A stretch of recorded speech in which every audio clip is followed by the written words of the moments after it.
part A here is quite simple. Since u dash is piecewise constant, positive, and decreasing, u looks like this.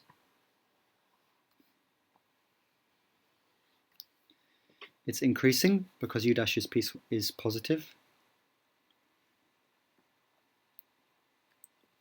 but only piecewise constant, so it's like linear on the areas where u dash is constant, but those lines have decreasing slope because u dash is decreasing, but not down to 0. That wasn't very good, that last one, but not down to 0 because u dash remains positive.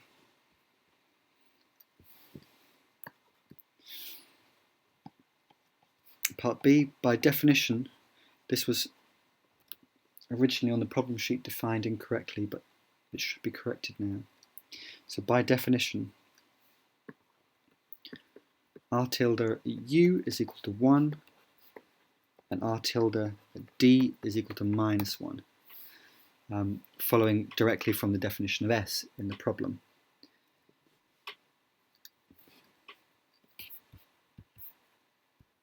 Actually, not even following from S, I'm talking rubbish, just directly from the definition of R. So there is this lemma in the lecture notes, which for me is lemma 6.12, but maybe different for you all.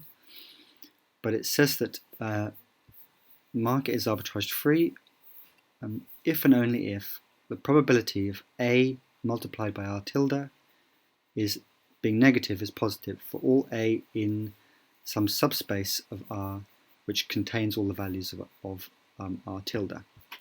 So the only subspace L of the real line which contains linear subspace which contains R with probability 1 is R itself. There are only two candidates, which is the positive half line, or sorry, three candidates, the positive half line, the negative half line, and the whole real line. And because R can be positive and negative, it must be the third. Further, for all A in this linear subspace, the probability that A multiplied by R tilde is negative is, if A is negative, the probability that R tilde is positive, and if A is positive, it's the probability that R tilde is negative. Either way, greater than 0, we have directly from the statement of the theorem. Thus, for me, lemma 6.12, part 3, it follows that the market is arbitrage free.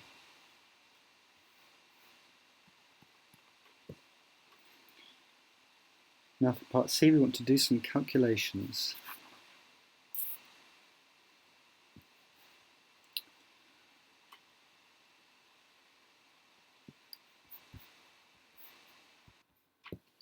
Because the derivative of u is piecewise constant and on intervals of length 1, we know that u at n is equal to the value that it had the step before plus the distance it has linearly increased over the last distance of length 1.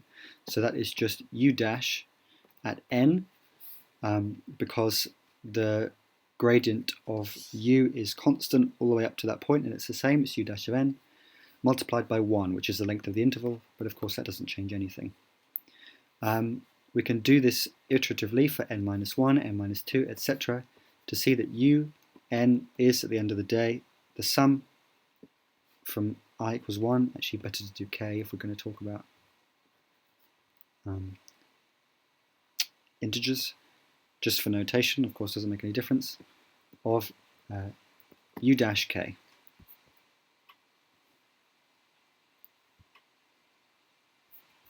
This is for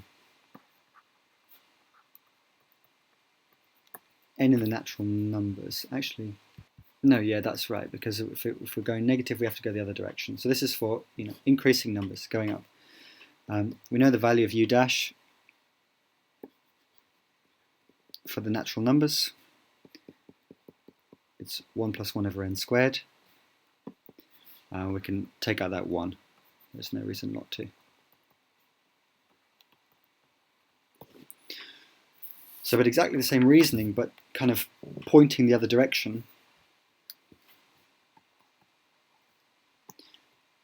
allows us for n such that minus n is in the natural numbers to see that u at any value of n is equal to the value of u at kind of position n plus 1, which is one step closer to 0, minus, because u is decreasing when it moves to the left hand side,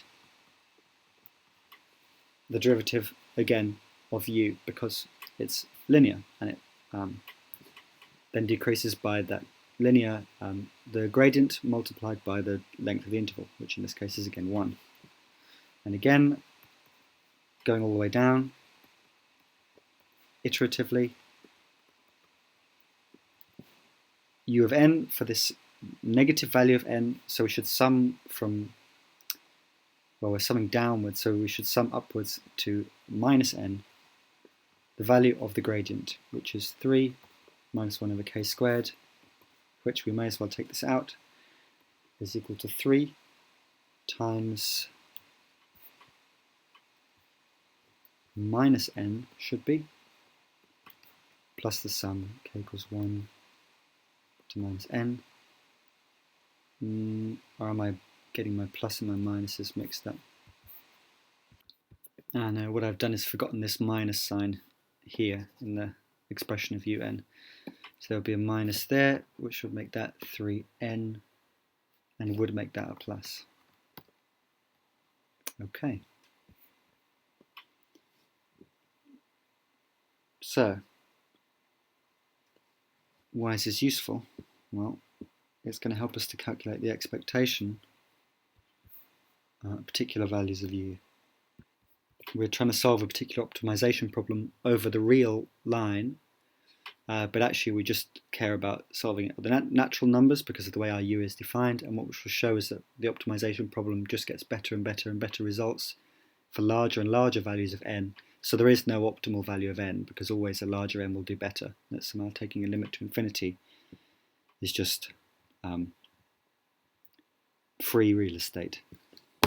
So let's let n be in the natural numbers. Actually, I think since we are taking the maximum over positive, we don't even need these negative values of n, possibly.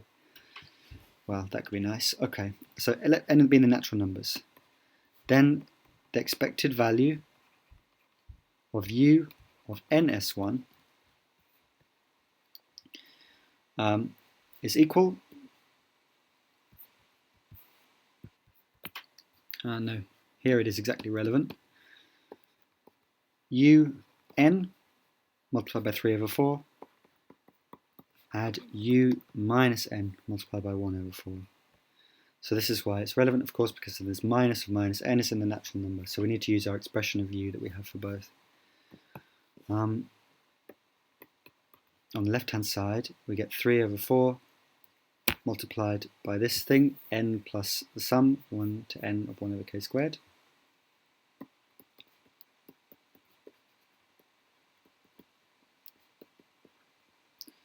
And on the right-hand side, 1 over 4 times 3n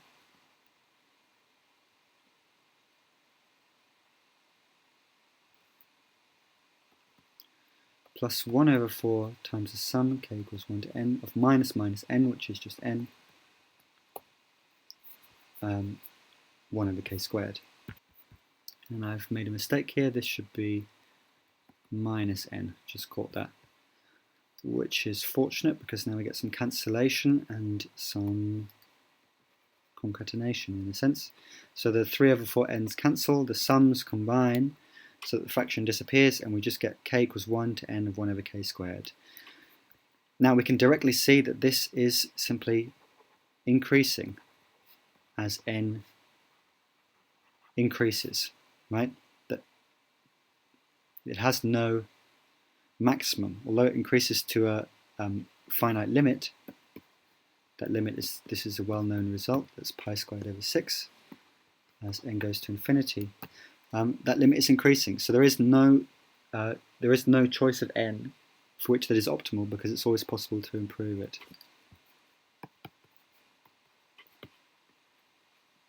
The problem has no optimal solution, so the optimization problem is unsolvable.